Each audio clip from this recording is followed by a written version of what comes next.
Hey guys, my name is Frank Strazza. Thanks for watching my YouTube channel. In today's series I want to go over how to sharpen a card scraper. That's this tool right here. This is probably one of the most useful woodworking tools when it's sharp. When it's dull, it's probably one of the most useless tools. It's a very simple tool, but sharp is the key. You can use this card scraper for scraping hardwoods. You can use it for scraping veneers, curly grains. It's a wonderful tool. In future videos, I want to go over how to sharpen the cabinet scraper, and that's this tool, and we'll go over other tools as well, including chisels and things of that nature. Sharpening a card scraper is done in two phases. The first phase is what I would refer to as honing the edge. Okay, so that's going to be starting with a file, going through a series of grits on a sharpening stone. The second phase is going to be done with the burnisher, and that's going to where we actually burnish the edge with this tool. So let's get started. Here's a sampling of some of my scrapers. As you can tell, they come in different thicknesses. I like to use the thicker ones. The thinner ones are nice for doing finer cuts, and a great place to get them is from Lee Nielsen Tool Works. But of course, you've got to sharpen them. They won't come sharpened, ready to go. The first thing here, what we're going to do is I'm going to show you my stones that I use, and you'll need a good file. This is just a nice fine mill file. And one of the things that's important here is to use a diamond stoned. I've found that for sharpening a scraper, you really need a good hard diamond stone, and the reason why is because a water stone is soft, and when you're sharpening the scraper on a water stone, you can dig into the stone. So I've got here just 3 diamond stones. I've got a coarse, medium, and fine. These are nice, good flat stones. And then I've got an oil stone, which is also hard, and that kind of goes to the next level. So let's define sharp. In this case, the way I like to define sharp is having 2 highly polished surfaces coming to infinity. I'm not talking about angles right now. We're just talking about those 2 highly polished surfaces, and they have to join.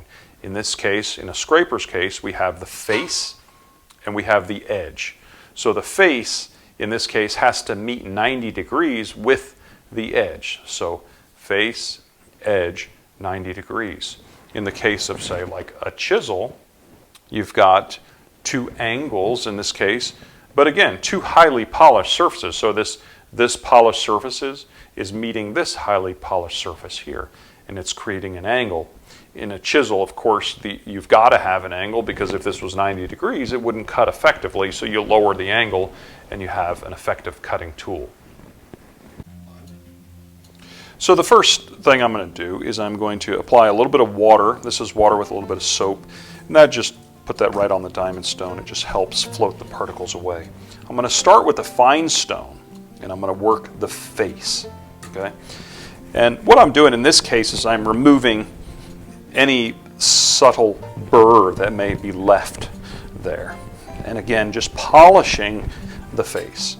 What I like to do when I sharpen the scrapers, I like to do this face, this face, this face, this face. And when we put a burr on this, we're going to curve it around like this. So essentially, we're going to have 4 cutting surfaces. A burr on this face, a burr on this face, a burr on this face, and on this face.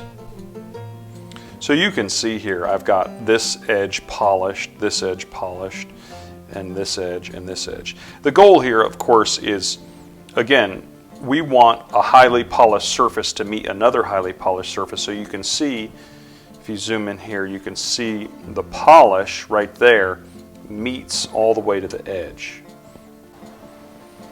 So the next step here is I've got this scraper positioned in the vise upright, and we're going to work the edge with the file.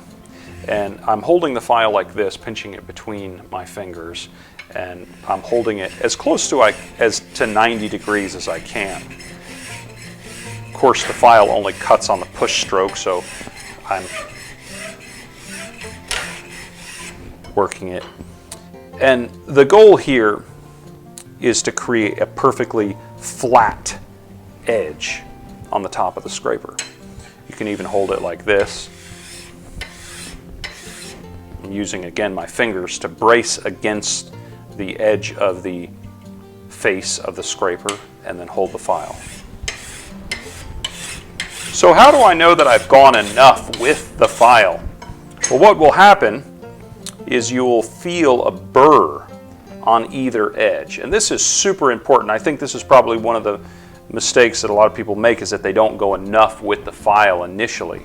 So I'm going to work this, again, 90 degrees here, all the way across, and then feeling for a burr. What's happening is when we're filing this down, we're removing metal down like this, but the metal is going to be pushing over and it's going to create a little burr on the side, and that's an indicator that we've gone enough with the file. Super, super important.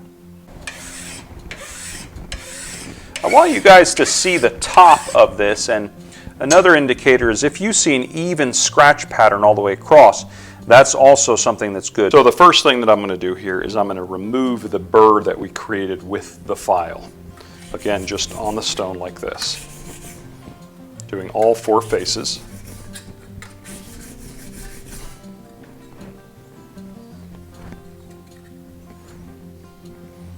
In this case, we're now going to start on the coarse stone, and the goal is to remove the file marks.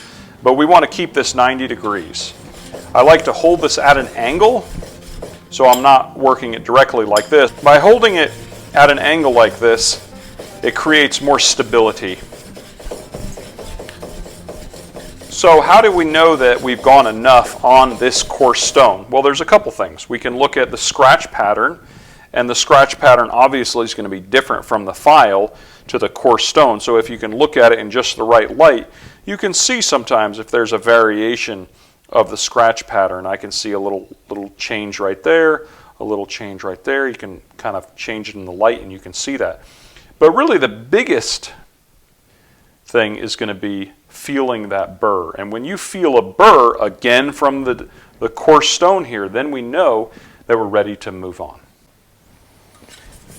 Now that I've removed the burr from the coarse stone on the face, now we're going to go to the medium stone.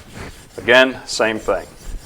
How do we know that we've gone enough on the medium stone? Again, looking at the edge, watching the scratch pattern, and most importantly, feeling the burr. Again, removing the burr from the medium stone, and we'll go to the fine stone. Holding it 90 degrees, feeling the burr, removing the burr. You don't have to do this step, but I like to go ahead and just put it on the fine oil stone. This is a hard translucent oil stone. Working it again 90 degrees. I'll feel the burr will become finer as we work through the grits. Again, we're just going to polish off that burr on the face. And now we have a perfectly sharp edge. And the best way to test this, if you'll zoom in closer, you can see here what I'm going to do is I'm going to hold this flat and see if it grabs my thumbnail. See how it grabs my thumbnail? We know that we have gone enough if it grabs. If it just literally skates across, let's take a dull one. This one just kind of skates across the thumbnail. So we know that that's not sharp. But this should actually stop. We're not carving away the thumbnail, just testing it like this. Okay, so the first step to the burnishing aspect of this is to work the burnisher on the face. Okay, and the burnisher needs to be round, it needs to be harder than the actual scraper material. Don't use the back of a screwdriver or the back of a gouge or anything like that. Get a specified burnisher. It needs to be polished, very important, and round. Okay, so the first step is to work the face, and what we're going to do is we're going to take this burnisher on this face, and the goal here is to burnish the edge, and what that's going to be doing is going to be drawing the steel up like this. If you can look at it, it's kind of creating this, it's coming up like this. And then the next step is we're going to go here on the top, and we're going to press that part, and it's going to curl out like this and over and push it out and create a burr. So what I'm going to do is put a fair amount of pressure on the burnisher down like this and flattening this edge. This is also called ticking the edge. So I'm going to go about 20 times or so, 30 times, depends.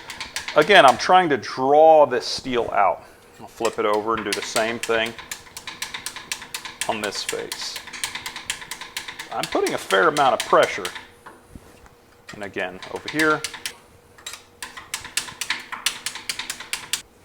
So the next step is to work the edge like this. Now we could put this in the vise and work it like this, but I prefer to stick the corner in the end of the bench, and if you flex it just a little bit, lower it down to where the burnisher isn't going to go underneath it, but lower it like this, keeping the burnisher at 90 degrees. Super important, okay?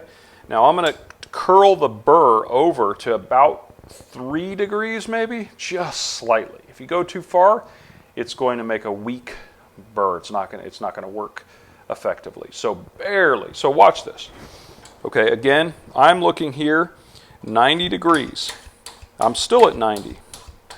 I'm still at 90. I'm still at 90. Now I'm going to slowly raise this burnisher up to about 2 degrees in this direction, and then I'm going to go down, then I'm going to roll it back here 3 degrees like this. I'm going to tell you what I'm doing here. So again, I've raised it to 3 degrees. Now I'm going to come back this way. Now I'm at 90. I'm slowly rolling it back to 3 degrees in the other direction.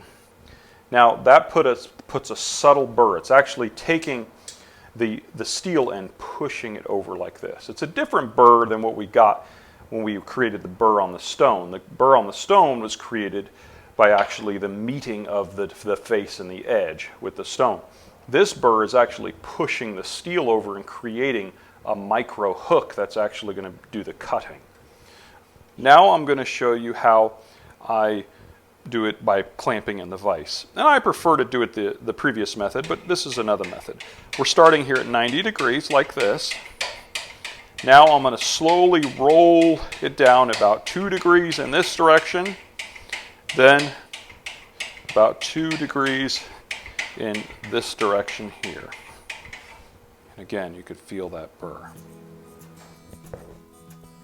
After we've burnished the edge, the scraper is now ready to use. However, once it gets dull, you don't have to go back to the stones. In fact, you can go back to the initial flattening of this edge and then re-burnish it about 3 times before you then have to go back to the file and go through all of the steps.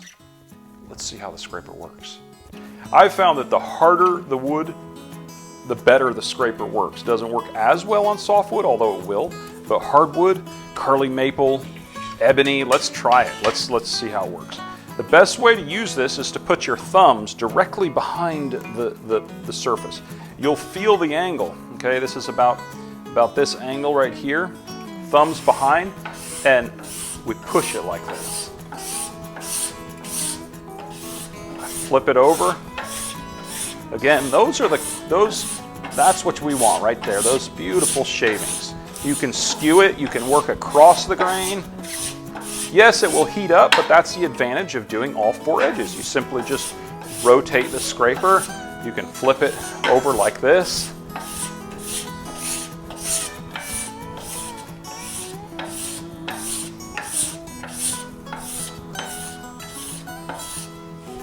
Let's try a piece of ebony here.